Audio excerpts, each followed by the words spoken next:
From the studio of Blackwater Media in the great city of Atlanta, I'm Dr. William Lester. I invite you to enjoy this collection of cryptid and paranormal encounter stories that have never been heard by the general public. Welcome to Blackwater Media's From the Archives Part 2.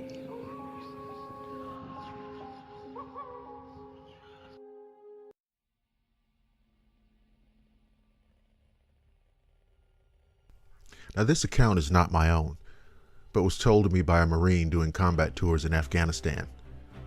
For the sake of his own job and security clearance, he's asked that I not give any names and never mention what region they were operating in.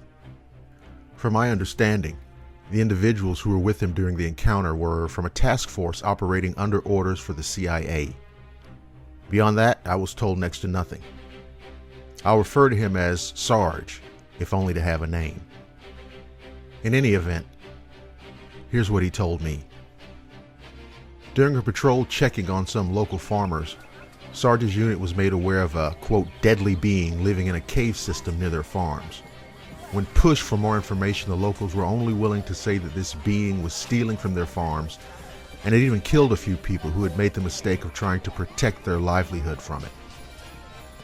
Convinced the locals were being harassed by a group of Taliban fighters, half of Sarge's unit was sent out to investigate and either arrest or kill any hostile forces in the area. So, with a few Humvees armed with M2 machine guns, they went out to the cave where the mysterious being supposedly lived. Upon arrival, they noticed nothing of interest. There were signs that something was living in the cave, and the soldiers found animal bones scattered around the entry. Not wanting to risk his entire unit fighting in a cave that the enemy would know very well, Sarge sent his two fastest Marines to investigate. The two men just gave the others a cocky grin and a thumbs up before disappearing into the darkness beyond the mouth of the cave. For 10 minutes there was nothing.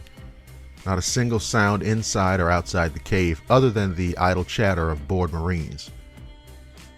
Then sound erupted from the cave, shouting and screaming. In a matter of seconds, the two men emerged from the cave at full run and zipped past their teammates, one of them shouting, "Run, goddammit! Just run!"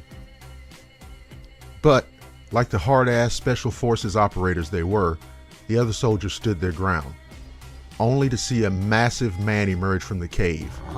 He stood nearly 10 feet tall with leathery skin and red hair, and one of its massive hands was a log, and it began waving it at the soldiers in a very threatening manner. As they looked at the creature, they took notice that it was not a man, but a huge, man-like, ape-like creature. Shocked, but not panicked, Sarge commanded his men to shoot that motherfucker, and the 12 Marines opened fire. But the bullets seemed to be doing little more than pissing this thing off.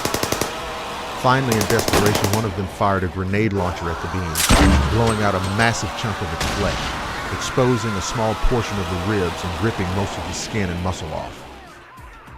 The ape creature retreated into the cave, and the soldiers decided that the best thing to do was to head back to the village and report to the rest of their unit. Clearly, they weren't dealing with a few Taliban militants.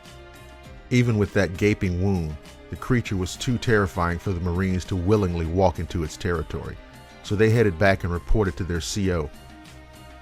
Of course, their boss didn't believe them and demanded to see proof, so that night, they drove him out to the cave and showed him some of the shredded flesh that had been blown off by the grenade launcher. From there, you know what happened. The report went up the chain, and nobody knows what was done about this creature. I wish you would have told me more. From what I've managed to find out on my own, accounts like this are not uncommon in that part of the Middle East. Of course, it's also not uncommon for official reports, photographs, video, or tangible evidence of any sort in cases like this to just disappear without a trace.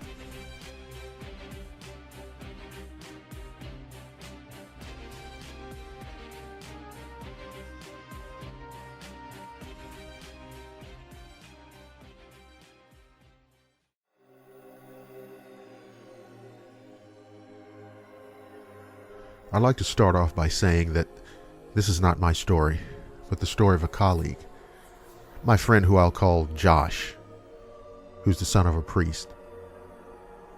He told me a story recently that scared me so badly I wanted to share it so that perhaps some people will come to understand the reality of true evil.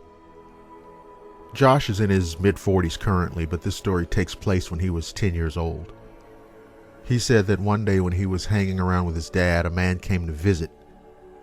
When the man arrived, Josh's father told him to go into another room while his father and the man talked. Josh, being the curious kid that he was, left the room but kept the door to the room slightly cracked so that he could hear what the adults were talking about. Josh told me that a few minutes into their conversation, all seemed normal, but it all quickly changed. He said the man who came to visit his dad was having a normal conversation when all of a sudden the guy's voice changed dramatically.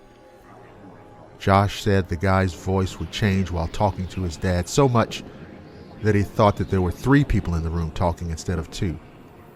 He said the man's other voice kept getting louder and meaner as it changed.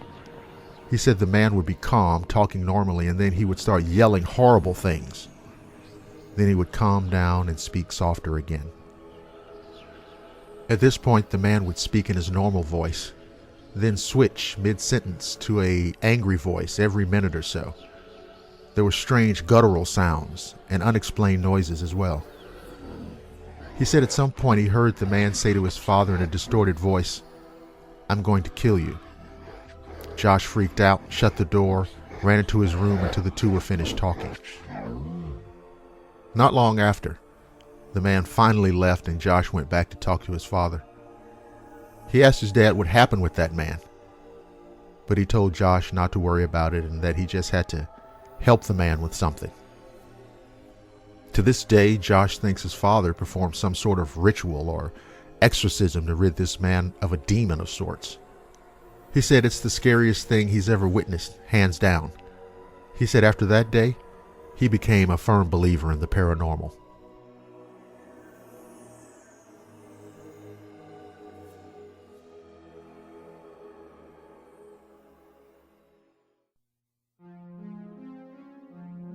One night my dad and I decided to head out to Boca Chica to do some night fishing. It was after 11 p.m. going on midnight and the moon was full. We made our way to the ship channel jetties. Once we arrived there, we saw that nobody else was there. We talked about whether or not we should stay, and we ended up staying anyway. But after an hour, we didn't get a single bite. We decided to try a different location and headed deeper into the jetties. We set up again and continued to fish. A few minutes later, we see this shiny white light which began to take the shape of an orb. It was hovering on the other side, which is South Padre Island jetties. Anyway, we see the bright light making its way to the end of the jetties on that side, and it was smoothly hovering over the edge of the jetties. We thought at first it was maybe a fellow fisherman, but we couldn't have been more wrong. The light was moving too smooth on the edge to be a guy with a flashlight. So once we saw it, we just ignored it, and as it got closer to 2:30, we decided we'd had enough for the night. My dad shined the light by where our truck was parked, and all of a sudden, we saw something that had glowing green eyes just staring at us by a big rock. We really couldn't see its body or anything because the rock was covering it from the shoulders down, but we definitely could see its head and eyes. The glowing green eyes would disappear and reappear again as if it was bending down and taking a peek at us. I was fucking horrified. The thing's head seemed a little out of proportion to the shoulders, and with those green glowing eyes, I don't know, in my mind, that made it a monster. Now, I don't want to hear any shit about it being a raccoon or other animal of some sort, because animals generally don't behave like that. Also, from what we could see, it was roughly human-shaped. As I think back on it, that whole night had a sinister feeling to it. I have no idea what that thing we saw was, but I know for sure that I never, ever want to see or experience anything like that ever again.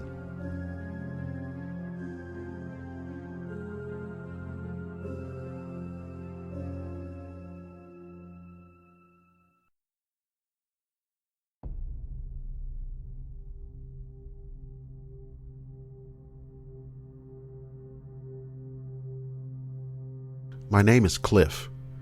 I'm retired now and I enjoy going out in the woods and doing some plant studies. You see, years ago, I became interested in botany, and it turned into something of a hobby.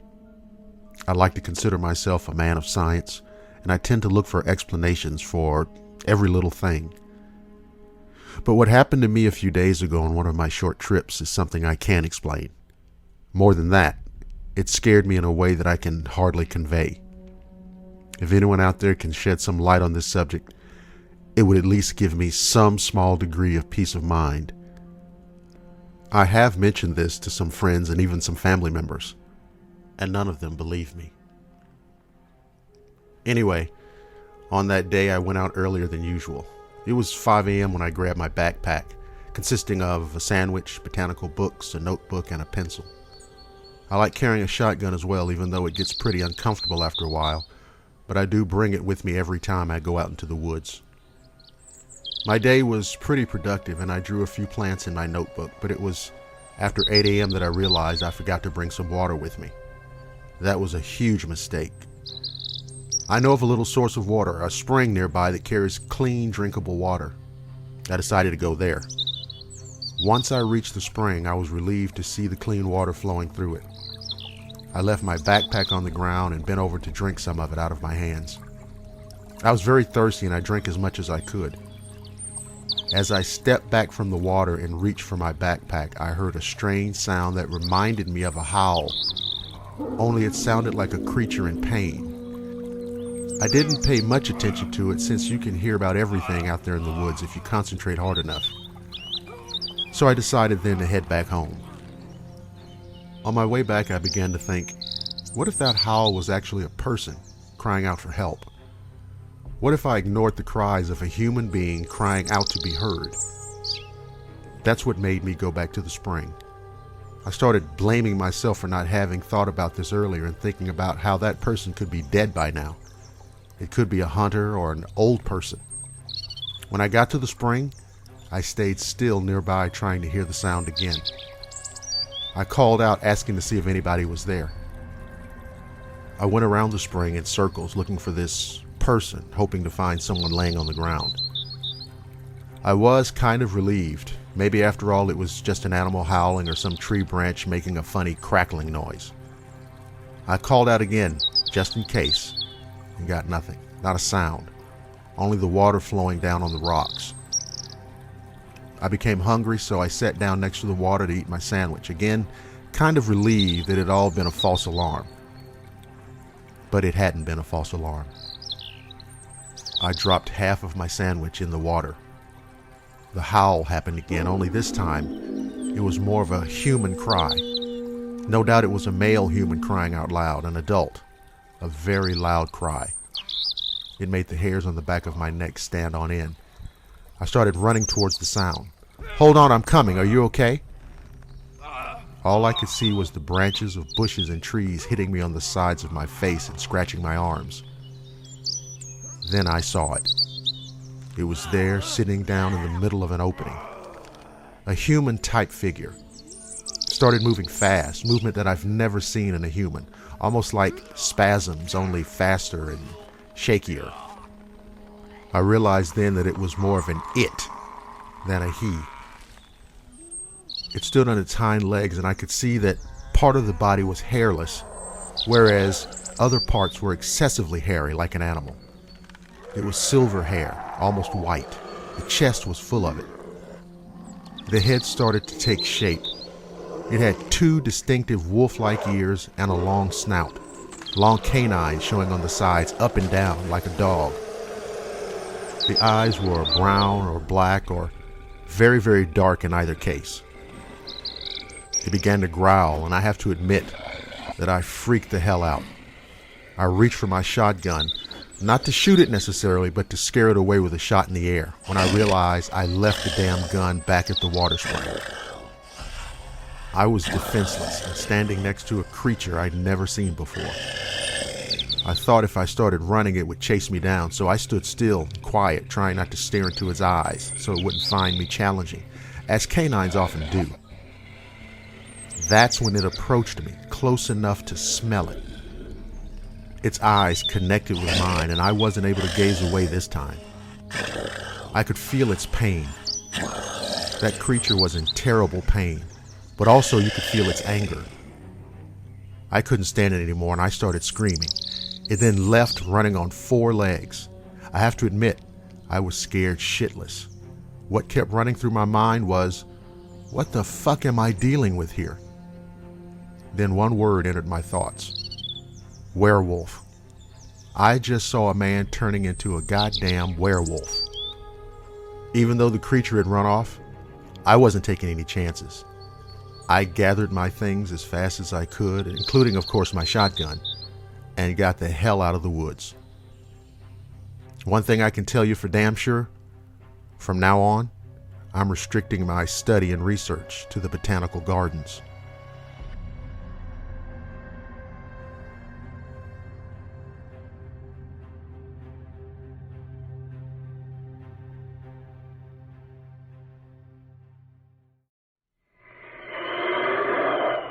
You'll be glad this winter you bought a Coleman heater this fall.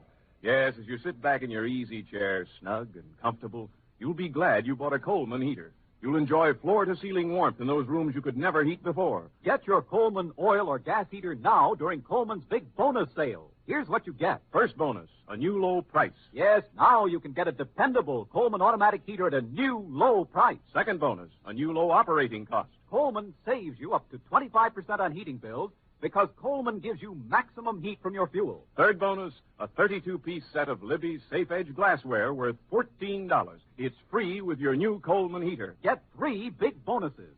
Get your Coleman oil or gas heater now during Coleman's big bonus sale. This sale is for a limited time only. So see your Coleman dealer tomorrow. You'll find his name and address in your telephone directory.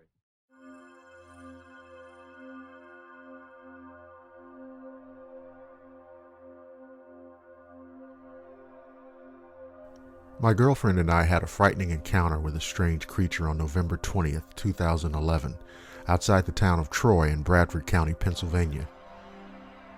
It scared the hell out of us.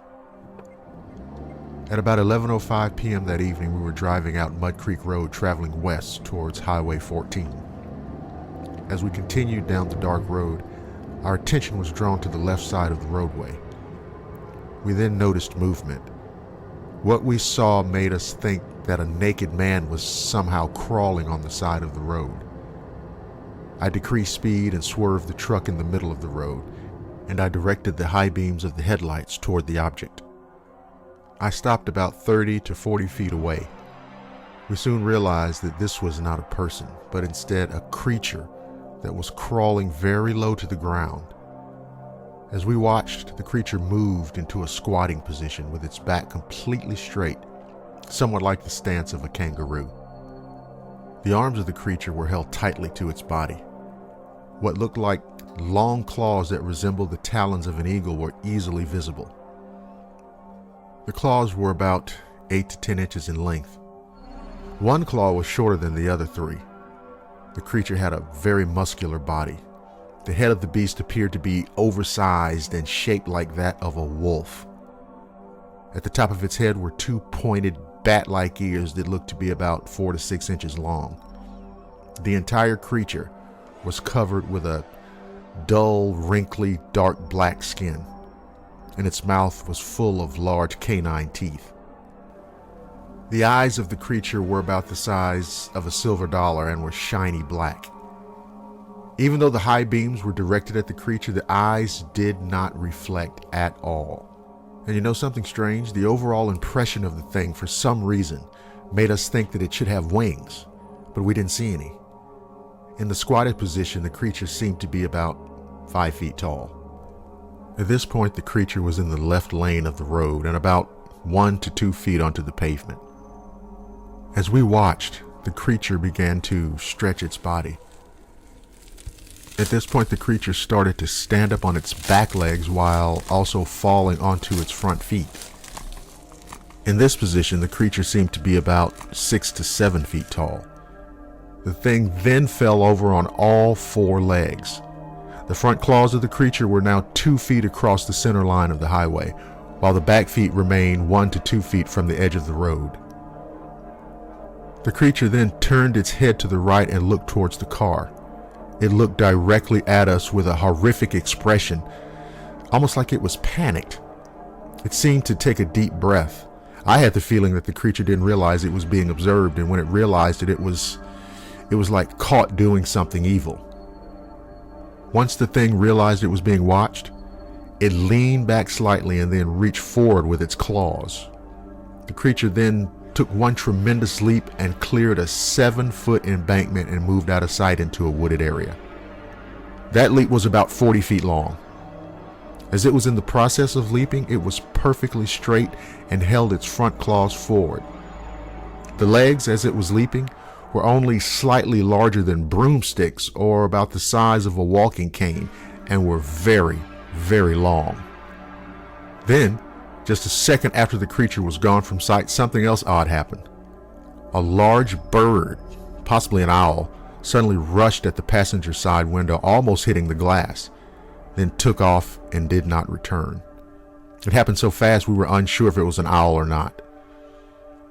Whatever the fuck this thing was, it appeared to be changing form. Its shape was nothing like when it was squatted. Then, as if none of this shit was enough, it took on another form and looked like a werewolf with a little back hair. It had to be about 9 feet tall. It was like a scene from a horror movie, you know, when a man changes into a werewolf. Later on, I got onto the internet to try to figure out exactly what the hell it was we saw. As insane as it sounds, one of the forms it took was like a gargoyle with no wings. I'll never forget what we saw that night. I've never been so scared before or since.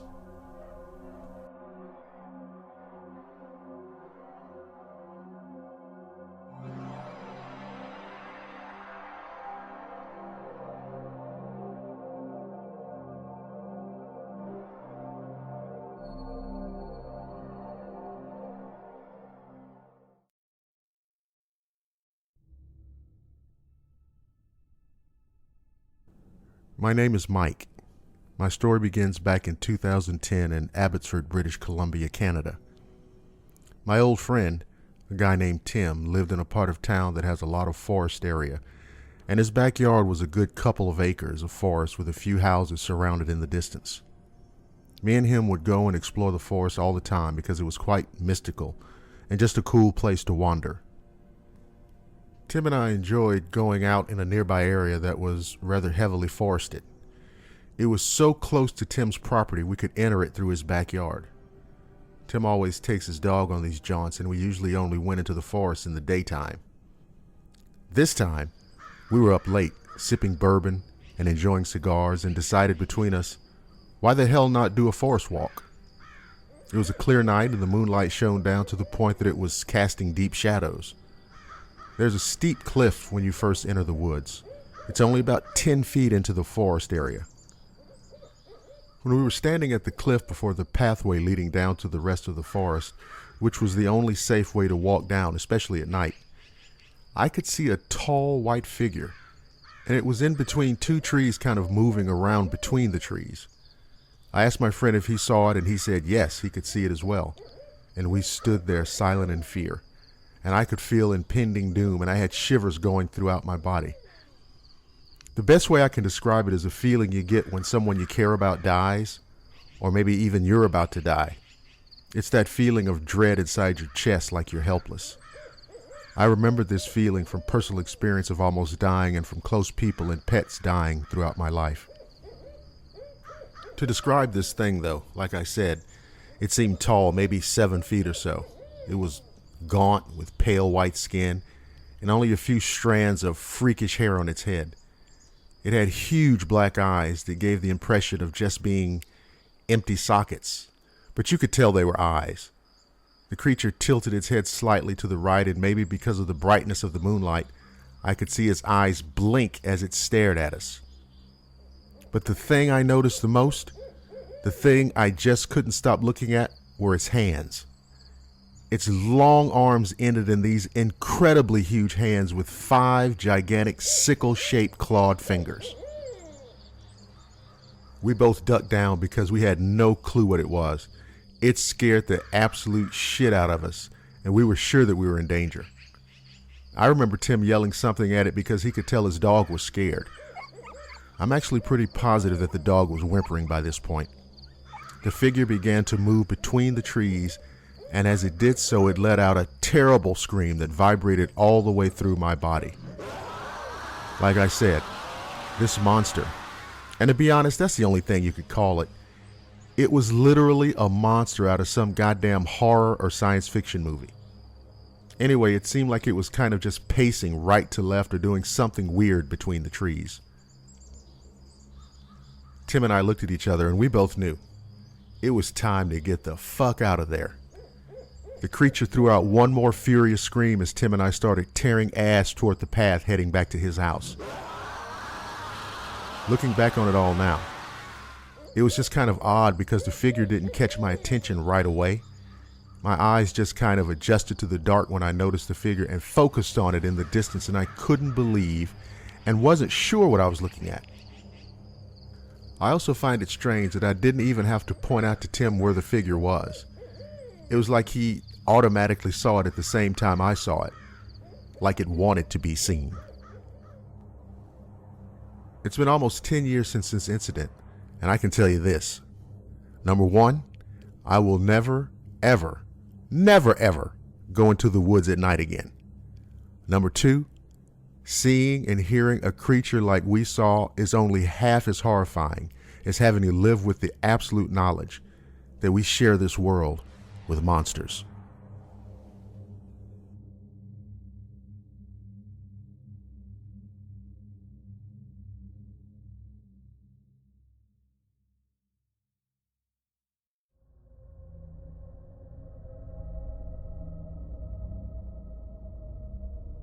The ceremony was only halfway through when the warm Gulf winds dashed up suddenly, as if out of nowhere, and passed like a lurking thief over the dipping and swaying cypress trees.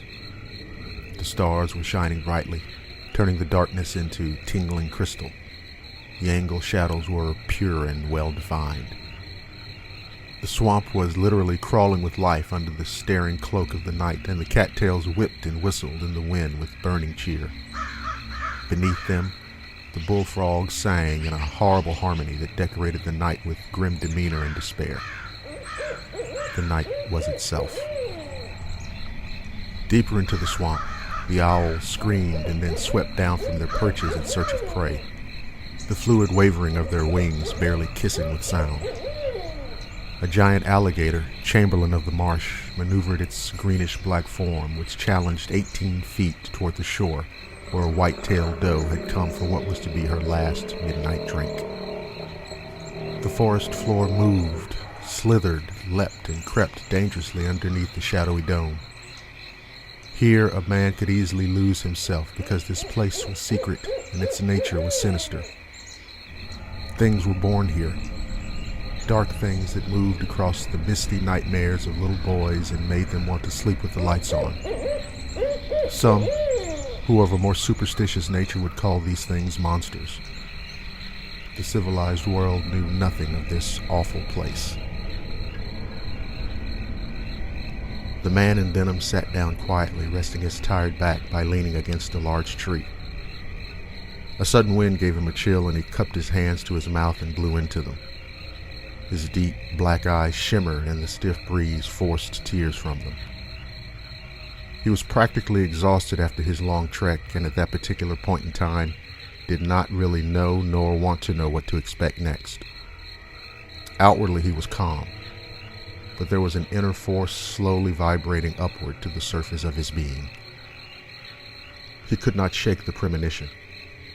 He was nailed to his own hellish nightmares, which had haunted him for the last 7 months. 8 months ago, he had fallen into a strange fever which broke after about 3 days. Afterwards, the dreams came. In them, he became a slave to a monstrous, blood-drinking demon named Basu. And from this demon, there was no escape. The beast constantly hurled fire under his feet so that he could not run away. It wasn't just any fire either, but rather a fire so sharp, so searingly blue that even the shadow cast by his soul withered into whited nothingness. Then he swam in an endless sea of blood, and as he swam, he drank, He was held in place in this grotesque quagmire of evil until rising flames had totally consumed him. Then, naked coldness. He thought about the psychiatric attention that he'd received in Atlanta. It had done nothing for him. The dreams continued as if despite his meager attempts at stopping them. Now he had come to this place, this nowhere of 1,000 endless dead nights to get some answers. Reluctantly, he got up and walked on.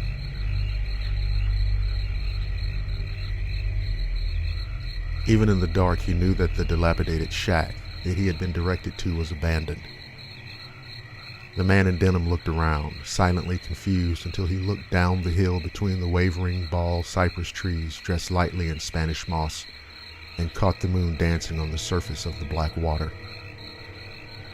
The face of the swamp masqueraded as a gigantic mirror and became, quite suddenly, an ethereal canvas upon which some invisible but powerful force painted the solemn but abstract tragedy that was the night.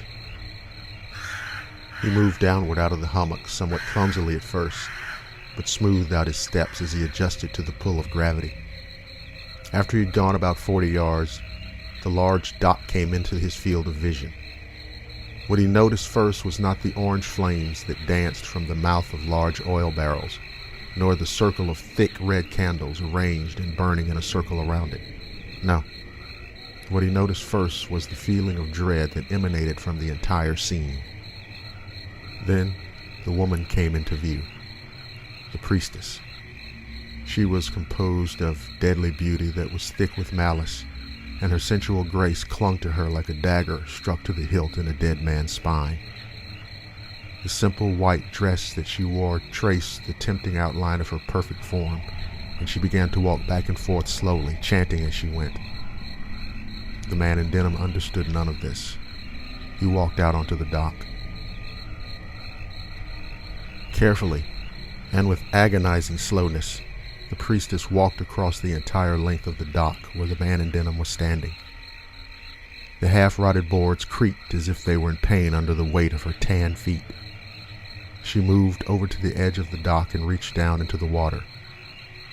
As the man in denim looked on in curiosity, the priestess drew from the murky water what appeared to be the hide of an animal. She turned to him. "To live forever, you must be cloaked by Mother Night," she said. "What the hell do you mean by that?" the man in denim asked. "You know as well as I do what that means, my love. I know of your dreams and I know of your destiny, and they are one." The priestess moved closer to him, and when she had come within an arm's distance of him, she looked into his eyes with an expression of promise, and then draped the dripping hide over his shoulders. The water from the dead thing soaked through his shirt, and almost instantly he felt very cold. The woman drew herself to him and pressed the firmness of her youthful bosom against his. Locked with him, she fused her ample lips at his mouth and probed furiously for his tongue. Part of the man in denim perished as wave after wave of immeasurable lust rose in him. In his excitement, he tore away the woman's thin garment, instantly exposing her waiting breasts with spicy brown nipples that were virtually pulsating with desire. Ready for her, he plunged his steel-hard length into her creamy brown velvet net of softness. She moaned and dug her fingernails into his back, and then made a mad attempt at removing his wet shirt. He sucked on her breasts in a rapid series of slurps, licks, and kisses. With her abdomen slapping into his at a frantic pace, they both sailed nearer to the detonation. Then a wave of fog descended upon them like a blanket, and the man in denim was blinded. He forgot everything. His eyes knew only black space, void of light, sensation, or thought. An invisible and mindless vacuum swept the part of him that was a man away. A second later, when the fog lifted, they were no longer alone. There were men all around them. All of them, like the man in denim, were black. There were 8 of them. They were topless, wearing only loose-fitting short trousers. They formed a circle around the man in denim and sat down on the dock. They crossed their legs with military tightness. Their heads were perched as they gazed up into the distant night sky. They were looking at the moon. The man in denim marveled. All this seemed to be a small fragment of his dreams, but he wasn't certain. Suddenly, as if the men were reading his thoughts, they lowered their heads and stood with a violent, robotic jerk. Then the man in denim heard drums. At first it seemed that they were far away, but as each second passed, the pounding tipped closer and closer to his receptive ears. Then the drumming became thunderous, and the men broke into a raging dance. They moved around and around in a large circle, and the power that came from them was that of a furious cyclone. The beat of their feet against the wooden dock sent the man in denim's heart racing into infinity. His mind exploded with each fiery chant and incantation.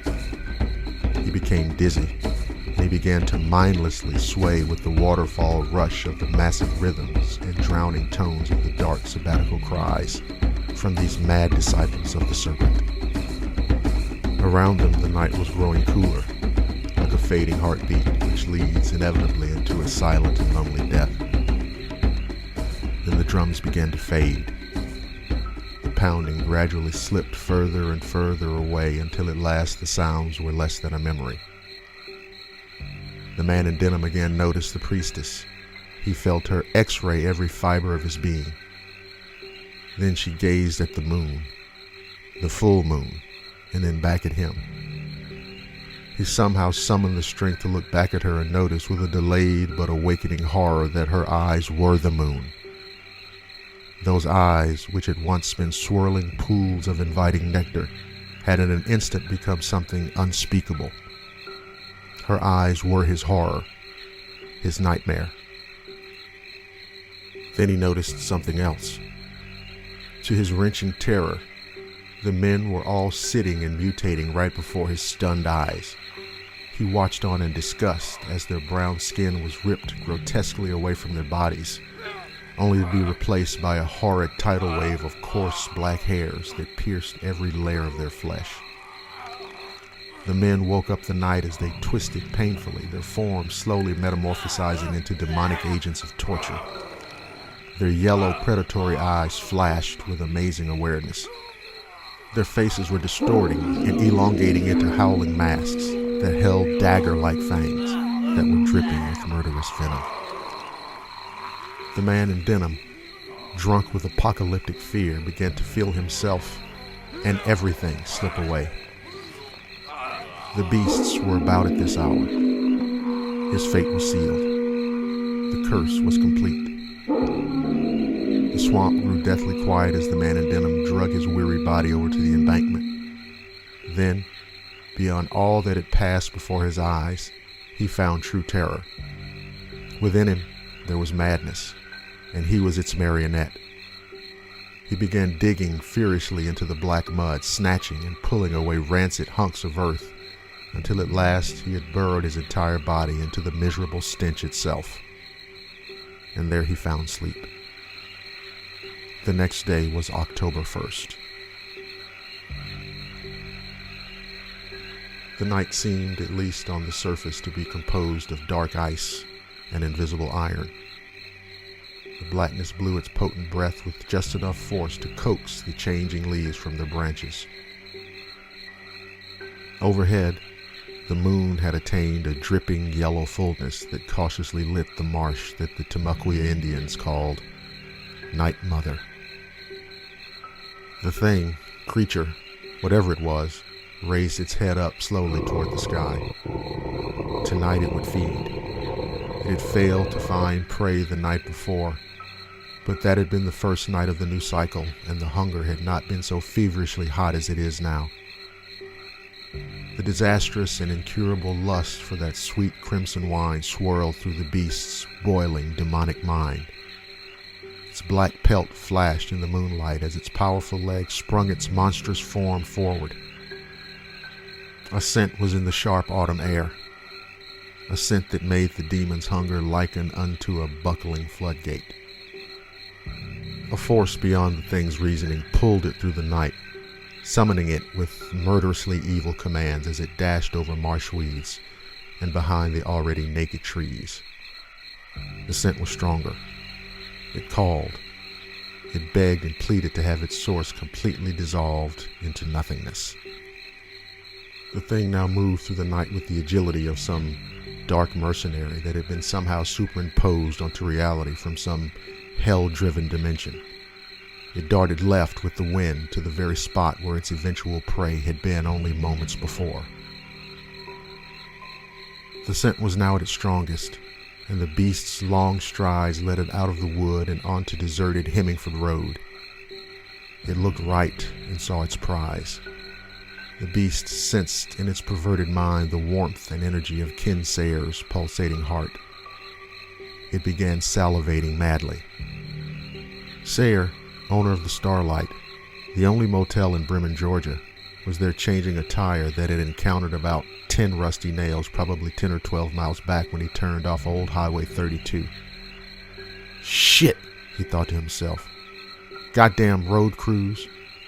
He looked at his watch and knew that he would be more than an hour and a half late for Karen's roast beef, their usual Tuesday night meal. His wife of 24 years always made it taste so good with mashed potatoes, broccoli, and hot buttered rolls. He was sure now that he'd have to settle for a cold roast beef sandwich washed in mayonnaise. In the morning, he would go to Hal's garage to buy a new tire. Ken Sayre picked up the punctured tire and headed for the trunk of the car. Then, all thoughts of tonight, tomorrow, and every other thing that a man thinks about came to an abrupt end as the creature pounced from a tree limb some 30 feet in the air down onto him. The beast threw its bear-like arms at Ken's chest, and the furious claws came out of the other side of his back. A shriek of pain and victory filled the night air. Then silence. The following night the air was still, almost singing a song of gray macabre monotony. The stars appeared to be spying on the earth as if they were in search of some escaped cosmic fugitive. The night could scarcely muster a whimper. At 2:30 in the morning, Bremen slept. The quiet little South Georgia town wallowed in a warm, yellowed slumber as darkness consumed even the blackest shadow. Hugh Crawford had been looking out of his living room window only moments before, and had then resumed watching the late movie. It was The Horse Soldiers, his favorite John Wayne movie. The man's facial features denied his age, which was 58. His eyes were a deep hazelwood brown and were set perfectly in his abrasively handsome face. In his youth, he was said to have greatly resembled his mother, who proudly traced her ancestry back to the Bantu nation of Central Africa. But tonight, Hugh Crawford would drink too much. His foreman, Ralph Beelings, had let him know 2 days ago that he was among a group of about 30 employees at the Southern Regional Textile Company that would be picking up their last paycheck this Friday. They called it downsizing, and that, by God, was exactly what Hugh Crawford thought about doing to the whiskey in the bottle that he held in his hand. He thought about his wife, Linda. She died 2 years ago of viral pneumonia. Since then, his job had become his life. Now that too was dead. He thought to himself, fuck Beelings and his job. His hands groped the paper bag that contained the whiskey bottle, and he listened to the paper crackle. Then his head, indeed his lips, turned upward to receive the steamy, caramel-colored heaven. He forgot everything. You see, when you get right down to it, it didn't matter that Hugh Crawford had lost his wife. It didn't matter that he'd lost his job, and the future of all other aspects of his teensy-weensy piss-ass life were totally and completely inconsequential. Because at exactly 2:49, as the moon slipped into view outside his window, Hugh Crawford would lose everything. With horrific ease, the beast propelled its muscular frame through the window. The man's soul screamed with the shattering glass as he rose to face this night thing. There was only a moment of resistance, as no man's strength was proof against this. the ultimate predator. Hugh Crawford's body shuddered once, more in reflex than in consciousness. Then the beast emptied the man's entrails onto the floor and began its savage feast. Morning came. Dawn crept in silently and clung to the back of the swamp like a thirsting leech. The steel gray clouds hung low, almost as if they were longing to caress the dew-drenched cypress trees. The black water was dead at this hour, and in truth, the moon had yet given up her reign over the heavens, and the smell of coming rain was in the air. The man covered his eyes as the dim light of morning drew to his head and struck like lightning. His body writhed when he realized that what he felt on his back was the grip of cold, wet leaves.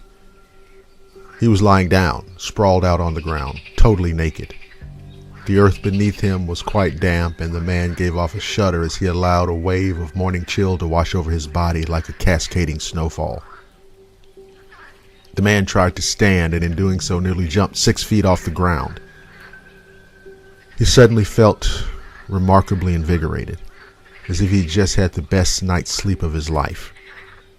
He stretched, raising his arms over his head.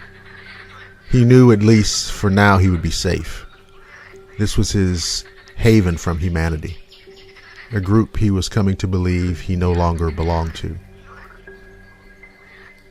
The pain hit him suddenly, like a bullet on fire.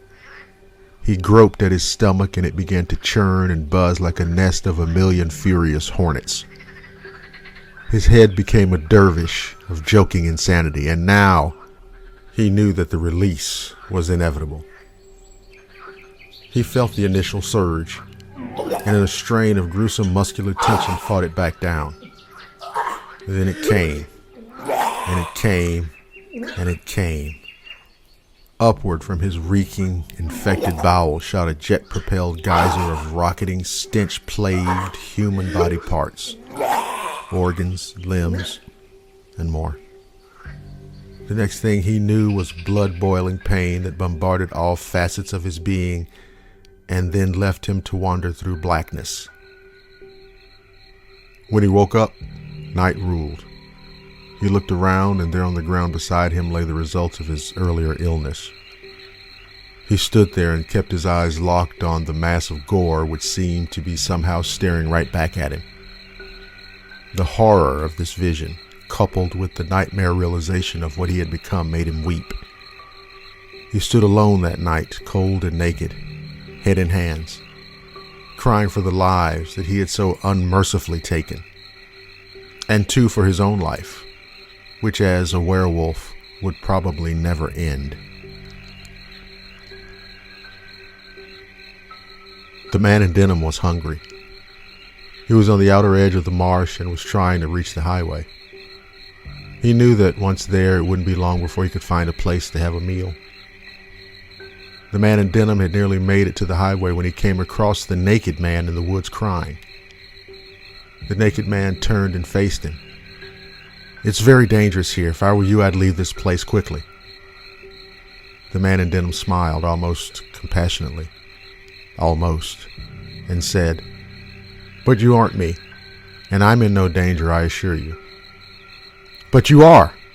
I've become something terrible. The moon does something to me, causes me to change, to kill. That's why I'm begging you in the name of God Almighty, leave now before..."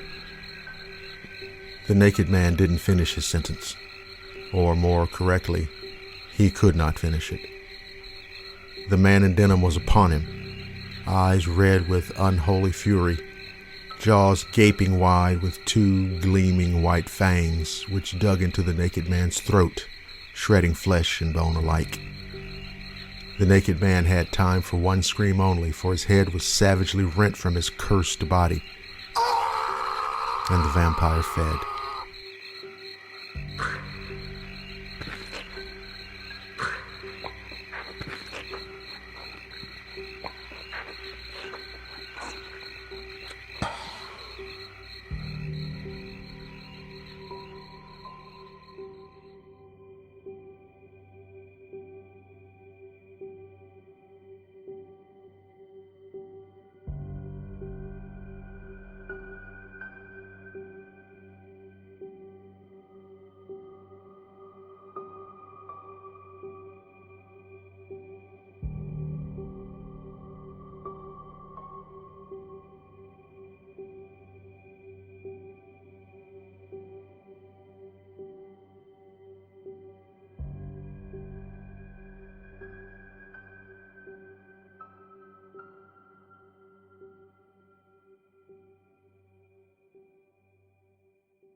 Most of the water that leaves the Okefenokee Swamp is carried to the Gulf Coast of Florida by the Suwannee River.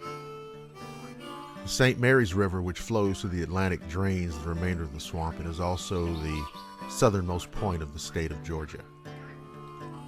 It was there, where the swamp sources, the St. Mary's River, that I had an encounter with a creature that I will never, ever forget.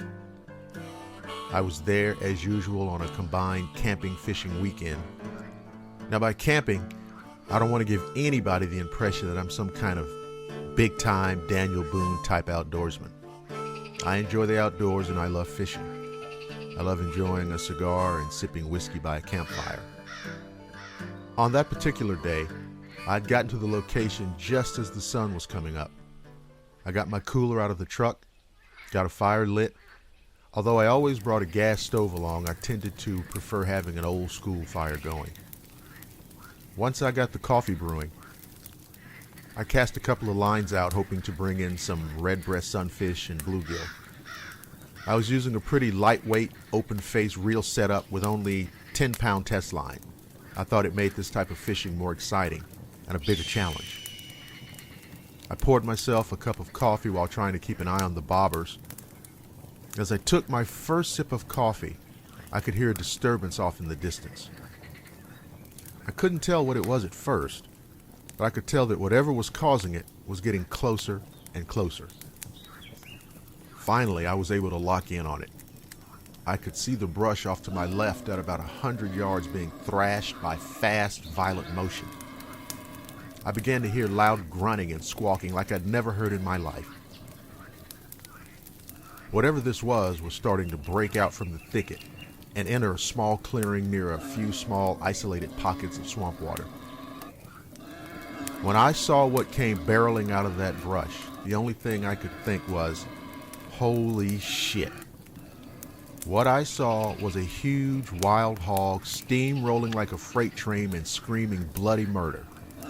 I mean, this was 600 or 700 pounds of bacon, ham, and sausage in full stride. I could see bloody cuts and gouges on it and knew immediately that something had to be after it. But what? A bear? Or maybe even a panther? But man, what I saw coming into that clearing after that hog was nothing short of a goddamn nightmare. Walking up on 2 feet was what I could only call a giant lizard. Did you hear what I just said? I was watching a 7-foot lizard moving upright like a man, tearing ass after that hog. This lizard thing was muscular and had huge, and I mean huge, claws with what were like webbed fingers. Running from the back of its head down the middle of its back was something like a mane or a weird row of bristles. And man, its mouth was snapping open and shut, and I could see teeth that were similar to an alligator's, but there were like twice as many. I could actually hear the snap of its jaws as it growled and snarled. As the hog and that thing moved through the clearing, they both kicked up water at least 20 feet in the air. They both disappeared into another dense pocket of brush, and about 15 seconds later, I heard what must have been that hog screaming and being torn to bits. Then, nothing.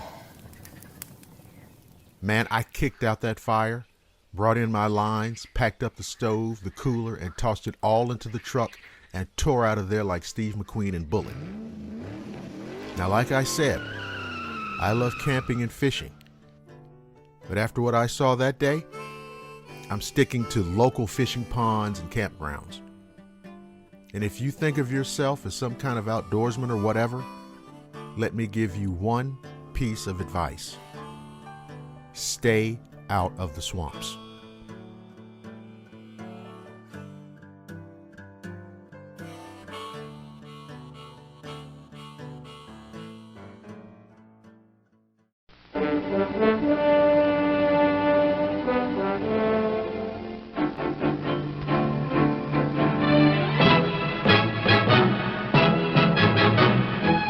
You don't see many wild stallions anymore.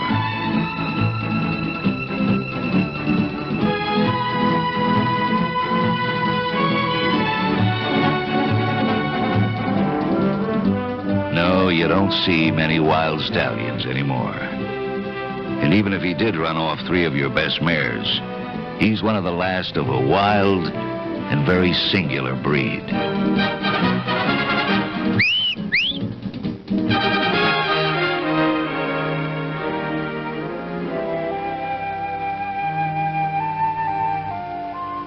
Come to where the flavor is.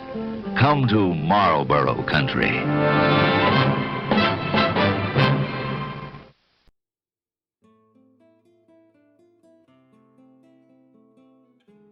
My story begins in Mexico City in the summer of 1986.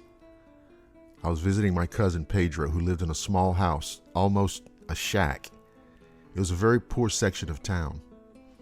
In that particular area, there were rows and rows of these small houses with adobe walls, and were all covered by what seemed like a long, continuous sheet of metal. I should mention here that my cousin Pedro is a shaman, and by shaman I mean in the indigenous Mexican tradition. If you don't know what I mean by that, I'll use the term that most people can better relate to. He's a medicine man. Now, I was only there for one day, but I can tell you that what I experienced terrified me in a way that I can never forget. It was an event that was quite literally otherworldly. The day went by and was mostly uneventful. As dusk came, we just sat around talking about all kinds of things. After 30 plus years, I can't remember what most of the conversation was about, but we talked for hours. Then, I'm thinking it was maybe around 10 o'clock or maybe a little after, I heard a strange noise. It sounded something like there was something on the roof. Being metal, the sound came through clearly, but in that moment I didn't think much of it, because it's not unusual for a cat, a bird, or some other small animal to be up on the roofs of these little shacks. But then it changed, and I knew something weird was going on.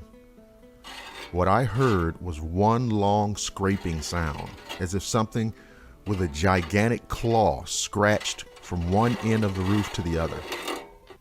That sound scared the shit out of me, and I looked at Pedro, and he seemed to be cool, and to be honest, totally unsurprised. I asked, "What the hell was that? What made that sound?" He motioned his hands in an attempt to calm me down and even put his finger to his lips and went, "Shh." Then he said, "It's a demon." Now, it seems comical now when I think about it. He was so calm and almost dismissive, and I'm sitting there horrified by the prospect of having some kind of goddamn monster on the roof. He told me it was just trying to scare us. Don't let it. Let's just keep talking. We sort of carried on our conversation, even though by this point I was shaking. I even think I heard another scratching sound while he was talking. I tried to ask him questions about it. "Has this happened before?" And all he said was to ignore it. Strange as it sounds, I was actually able to sleep that night. I realize now it was because of Pedro's inner peace and the confidence that he displayed. It gave me a real sense of calmness too, and also of power. You see, demons are real, and they will try to use fear to break you. But that night, the scratcher on the roof picked the wrong house.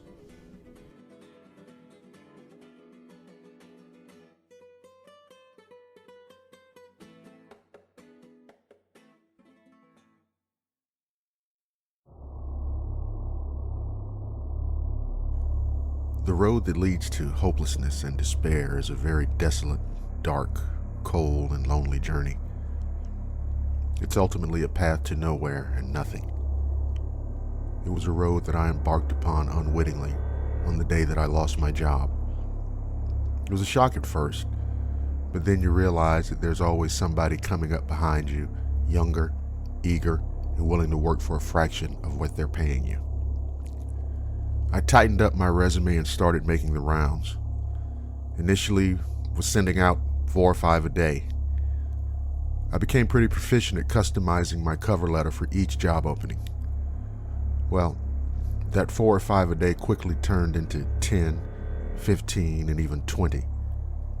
Money was running low, bills were past due, and desperation was starting to take hold. First, the gas was shut off, and that was the end of getting a hot shower. But even that became a joke a few days later when the water was shut off too. I borrowed a few dollars here and there and paid what I could, but I could tell things were going downhill. I made arrangements with the electric company and got a bit of an extension. For whatever reason, I wasn't getting anywhere with the job search, and worry soon cascaded down into panic. I watched the days turn into weeks and then months, and my life fell into shit. My fiancée, Lisa, decided I was too much of a loser and opted out for a taste of the finer things in life. Worse still, I learned that those finer things included the bed of the six-figure salary marketing exec of the company that had fired me. One early Monday morning, the repo man showed up for my car. For the last couple of months, dealing with a $450 a month car note just wasn't in the cards. And still no luck with finding a job. It was the liquor that helped me forget. That wonderful, magical elixir carried me away from the disaster that my life had become. It was only a temporary fix, and I knew it. One morning I woke up in the den chair and the house was dark. The electricity had been shut off. Then I lost it, throwing things around the room, kicking and knocking over and smashing everything that I could. I was shouting and cursing so loud that it hurt my throat. After just a minute or two, the room was a total mess. There was broken furniture, smashed and tossed all over the place. Shards of broken glass were scattered everywhere, and I was way past worrying about whether or not I might get cut. In fact, I dropped down to the floor, back leaning up against the wall, and cried in despair. As I sat there, I thought about how good things had been, how I had all of these plans for great things, about so many hopes that were now crushed down into nothing. Then, for some reason, a rush of thoughts and memories came flooding in. Songs, TV shows, and movies that I'd loved. Going trick-or-treating as a kid. Playing games and riding my bike all summer long as a boy. And I could see my mother's face. After that waterfall patchwork of sensations faded, the moment finally came. A cold moment. A moment of dark isolation. My final surrender. It was time to die. I stood up and walked, really staggered down the hallway into my bedroom and threw it into the bathroom. I opened the medicine cabinet, popped open random bottles of pills, and started swallowing them. At that point, I didn't know what most of them were, and I didn't give a shit. Maybe some were sleep aids, allergy tablets, painkillers, whatever. 3 or 4 pills and a slug of water. 3 or 4 more and more water. Over and over. I turned out the light and then I collapsed on the bed. And I waited for death. My next memory was that of darkness and the disappointment of being alive. I had awakened in the hospital. I was in bed. For some reason I felt light. Incredibly light, and my vision had not yet come into full focus. Just then, a nurse came in and asked how I was feeling. I told her about the feeling of lightness, and she said that it was a normal sensation and that, in truth, I was lucky to be alive. I just thought to myself, that's a fucking matter of opinion. She said that I should rest and that the doctor would be in to see me in a couple of hours. She clicked off the light, left, and my eyes began to slowly adjust to the darkness. Over to my left, in the corner of the room, I got the impression of someone sitting in the chair. It was just a shadowy outline at first, and then it started coming more and more into focus. A man was sitting in my room. "What the fuck?" was out of my mouth before I even realized it. The man, who was wearing what I took to be a fedora, had his head down, as if he were looking at the floor. And although he continued looking downward, it was clear that my words had stirred his attention. He seemed to slightly adjust the way in which he was sitting. Although it was dark, there were faded rays of light coming between the curtains over the windows, and I could see that indeed this man was wearing a hat, and one of those London fog style trench coats. Now, let me tell you what happened next. This man slowly, I mean slowly, started to raise his head, and as he did, I started to feel this pressure weighing me down to the point that I couldn't move. But not only that, I found that I was completely unable to speak, call out, or say anything. Then this man somehow, in the flash of an instant, jumped up in the air and landed on top of me. Although I felt weighted down, there was almost no sensation from him landing on me. I was completely out of my mind with fear. This thing sat there on top of me the way a frog sits, with its feet under its body and its knees splayed out. But on his face, oh my God, his face was pure terror. His eyes were fucking huge and set off to the side of his head, like at his temples, and he rolled them back and forth, almost like that old Pong video game. His nose was split down the middle like a fucking bat, and his tongue came in and out of his mouth every 2 or 3 seconds in this insane licking motion. He moved his face closer to mine, and in a terrible, sneering voice, he said quite simply, "I almost had you." The next thing I remember is the face of the doctor and the sound of his voice asking me how I was doing. I lay there for just a moment contemplating everything. I mean everything that had happened over the last 6 months or so. Then I looked at the doctor and told him I was doing fine, just fine. Because there are such things as second chances.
I'm in my 50s now. The story I'm about to tell you happened when I was about 20 years old. This land, the area of which I will not name specifically, has been inhabited by my ancestors since the 1830s and by Native Americans for a long time. It's also close to a major river, and a lot of bad things, a lot of tragedies have happened around this area. The land has a weird feeling to it. There's always a general omen of evil. I grew up in the country, and almond orchards surrounded our houses. My family members lived in a row next to each other. Each house sat on about 2 acres.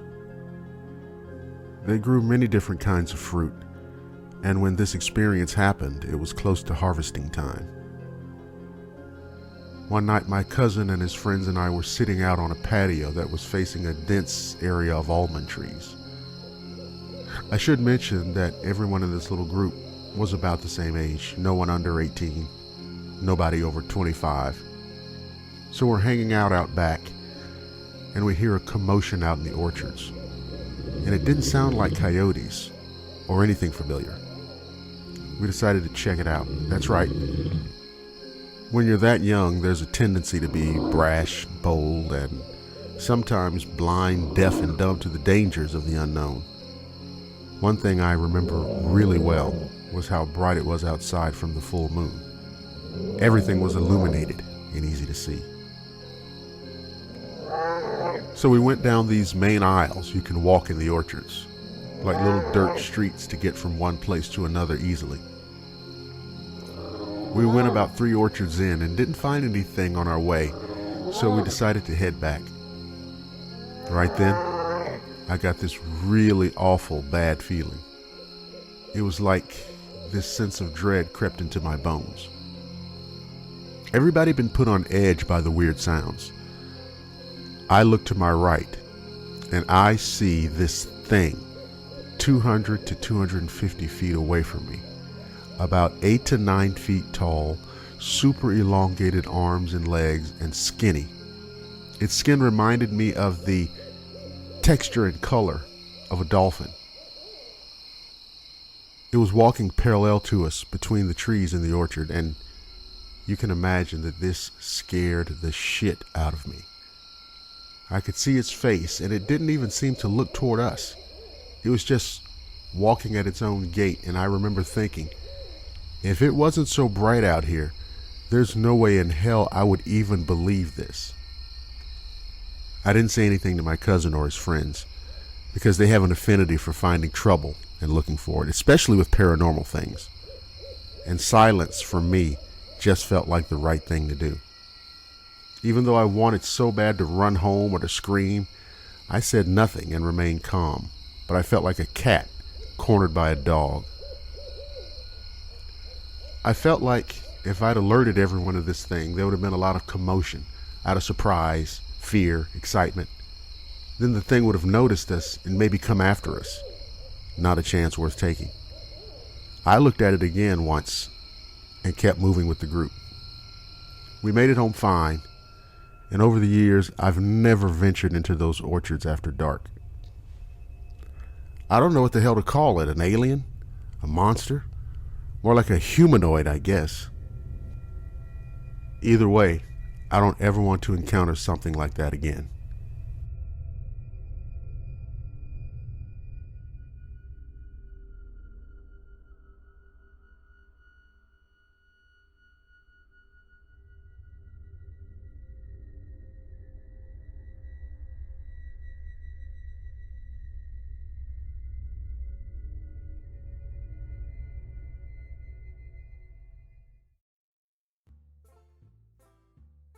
This happened in Kanash, Utah.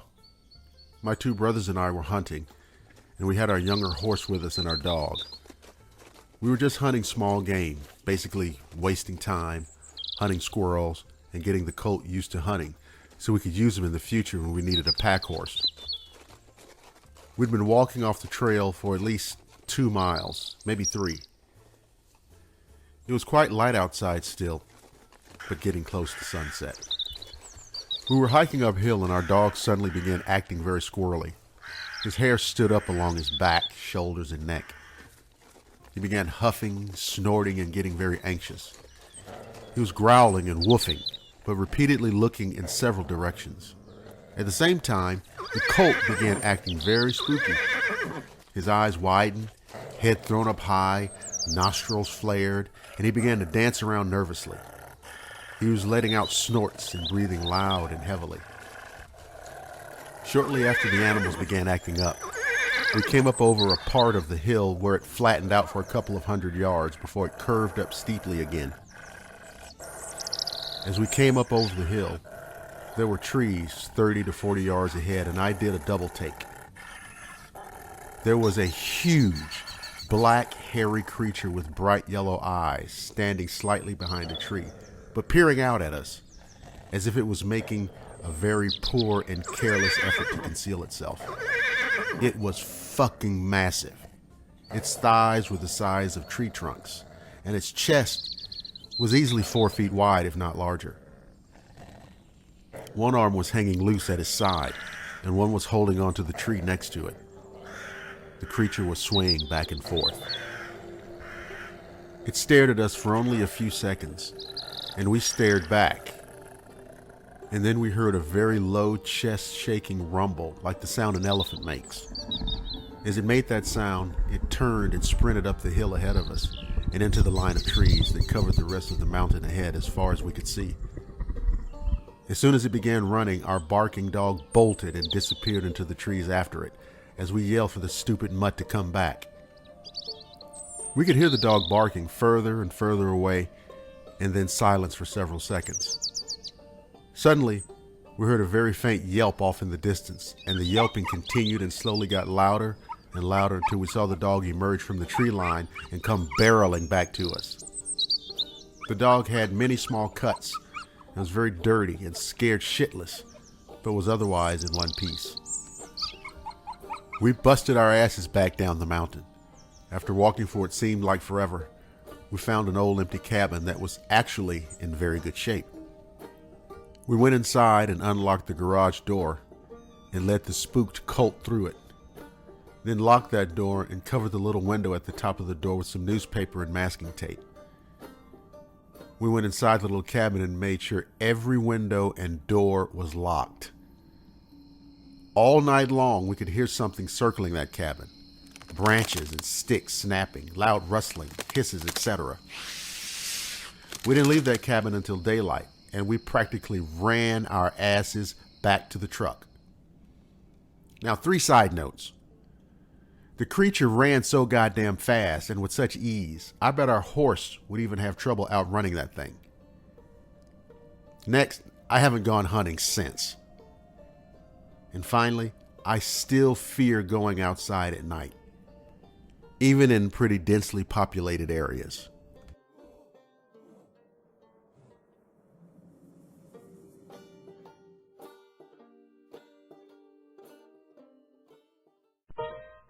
Here's to good friends.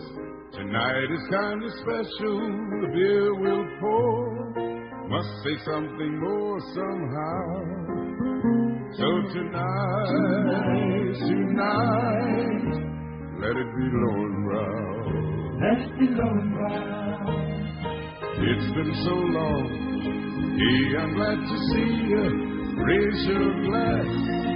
Here's to health and happiness. So tonight, let it be all the best. When you're with good friends having good times, don't just have a beer. Have a low and brown. Because good friends and good times deserve the taste of a great beer. And there's really only one. Low and brown. Tonight, let it be low and brown.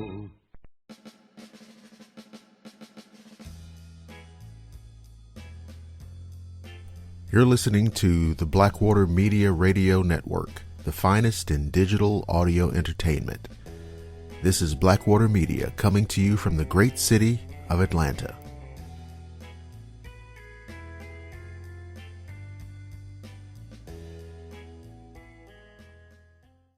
I often wonder if every one of us, every person, has been abducted at one time or another, but that only a few of us can remember.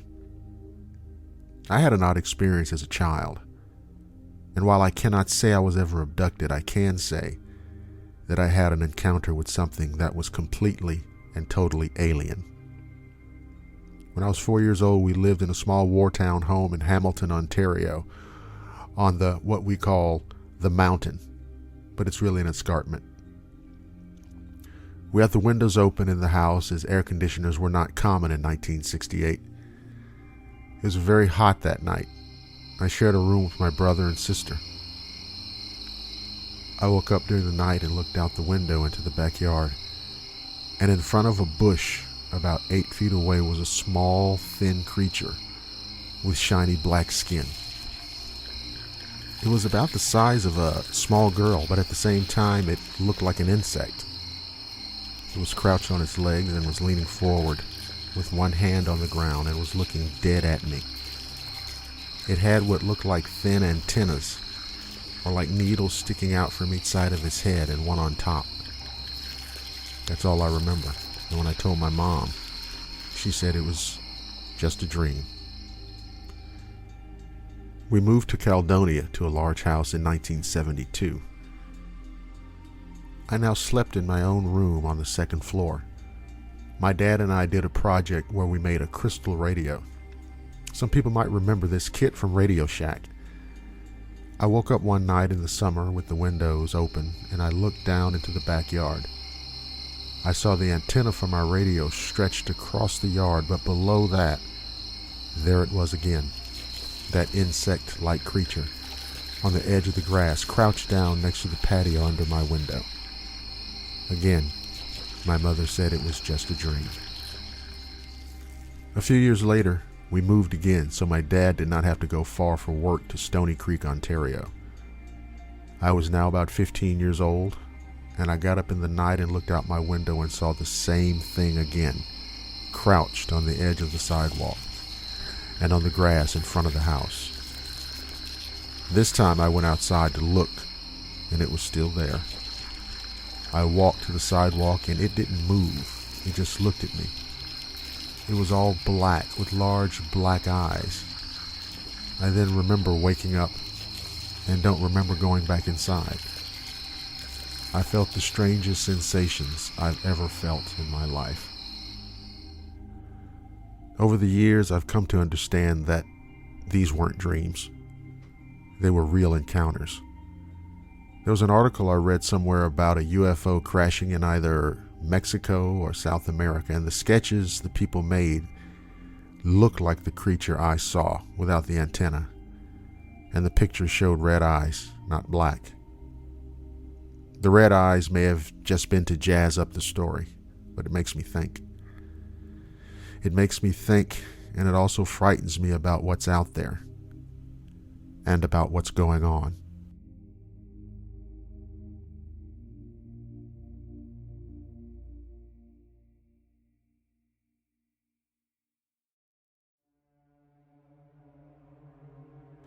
I live in the beautiful mountains of East Tennessee. I've listened to many of the encounter stories involving Bigfoot on Blackwater Media.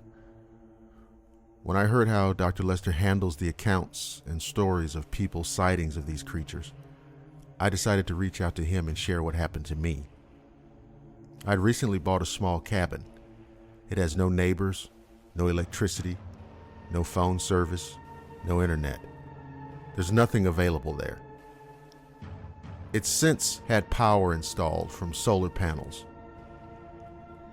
I was fixing it up and living in it while I did so I could work from the moment I woke up.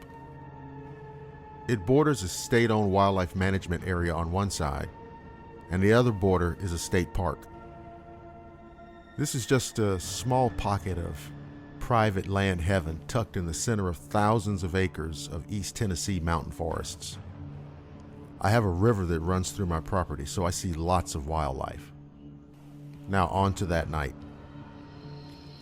I got home rather late from work. It was around midnight. I pull my car up to the cabin, and I catch something odd out of the corner of my eye to the left. Next to this tree is this thing. It isn't moving and covered with brown hair. Now, bears are very common, so I thought it was a bear leaning against the tree. Then it just takes off running. This thing ran through the clearing, straight through my headlight beams into the woods on the other side of the cabin. It was maybe 25 feet in front of my car. Now I'm covered in goosebumps just reliving this in my mind. I thought, what the fuck was that? I've never seen a bear run on two legs. Its hair was longer than bears too. And when it ran, I could see it flowing. The hair was several inches long. It turned its head towards me just as it left the light into the brush. It wasn't a bear face. It had almost a gorilla-like look to it, and its mouth was open to show its teeth. I could see the white of its teeth. I can tell you, I've never been so goddamn scared in my life. Now, my reaction was to make sure the doors of my car were locked. I sat in my car, I don't know for how long. Now, keep in mind, there's no phone service for miles, and my closest neighbor lives on the next mountain. I was terrified. After what felt like an eternity, I finally pulled myself together enough to turn my car around to shine the headlights on the cabin directly. I didn't see any movement, and I debated driving an hour to the nearest hotel, but instead gave myself numerous pep talks. I finally mustered enough courage to run like a scared little girl into the house. I didn't get much sleep that night. I've never seen anything like it since, nor have I seen any evidence of anything like it. I just don't have any idea what it could have been other than a juvenile Bigfoot. I've never felt 100% comfortable at that cabin since seeing it. I've installed metal bars on the windows and a giant metal gate on my deck just for extra security. I ordered several trail cameras from Amazon, and I'll put them up sometime in the next couple of weeks. Now, I'll say this. I know that to some people, what I'm saying sounds crazy, and I don't really give a shit.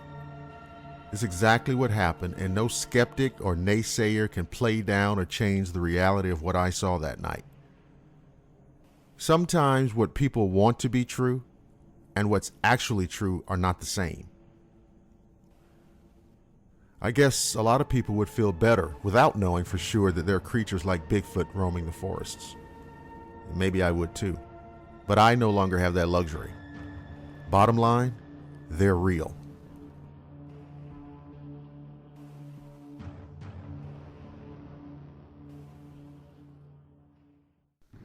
I was driving home with my brother between midnight and 2 a.m.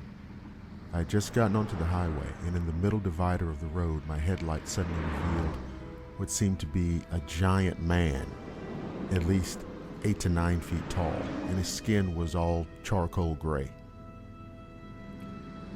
Now, when I say man, I'm in no way suggesting that it looked human. I'm just saying that whatever the hell this thing was, it was a gruesome approximation of something man-like.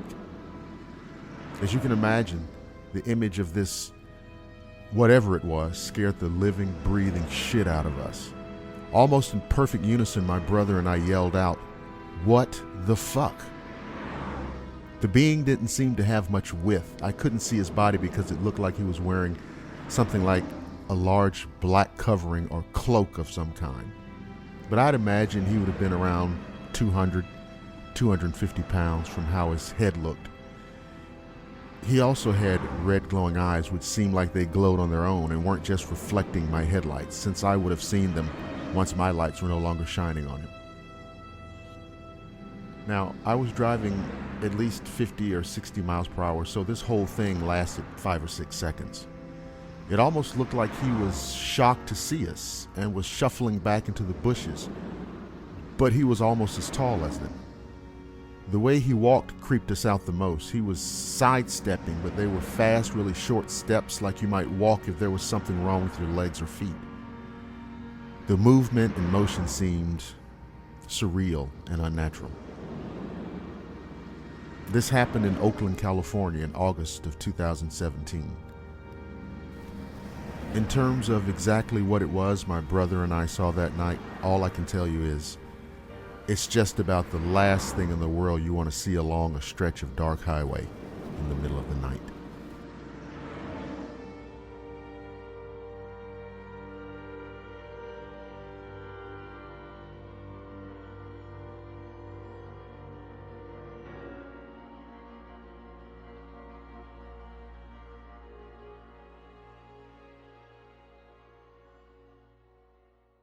When I was about 10, I saw something in the backyard garden.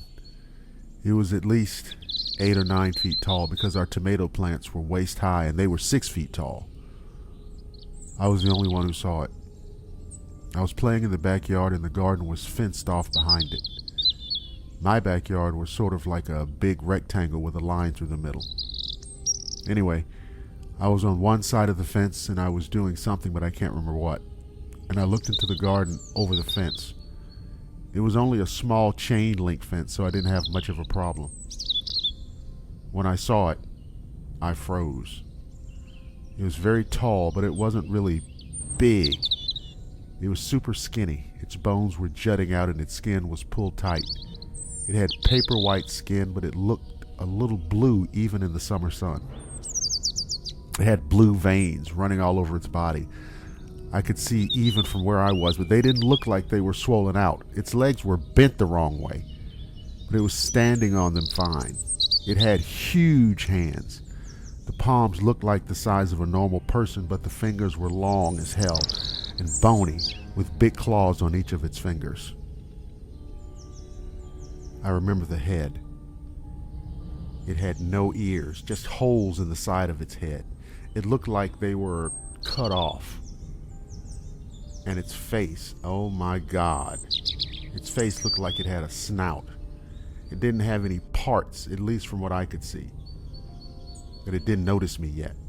It was just standing there by the tomato plants. It went on like that for a few seconds before I unfroze and started hauling my ass out of there. As soon as I moved, it immediately turned its head. It seemed like it was just going to look, but as soon as it saw me looking at it, it hunched over a little and started snarling, but luckily made no move to come near me. It didn't seem like some mindless beast either. It actually seemed like it was studying me. I froze again, and we started to have a weird staring contest. I started backing up towards my door. As soon as I moved, it crouched a little bit lower and growled, but still made no move to get closer.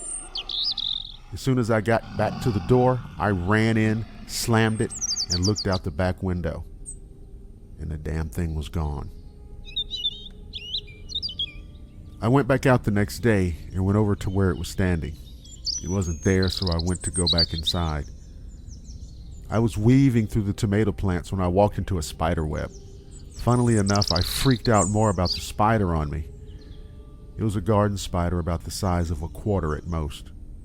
It was crawling on my cheek, so I quickly swatted at my face and yelped. As soon as I freaked out, I heard running behind me and turned around. The only thing I saw was a large white blur run on all fours through the tomatoes and jump over the 10-foot fence. I thought I might be imagining it because it was so fast and gone in a second. But the tomato plants were still moving.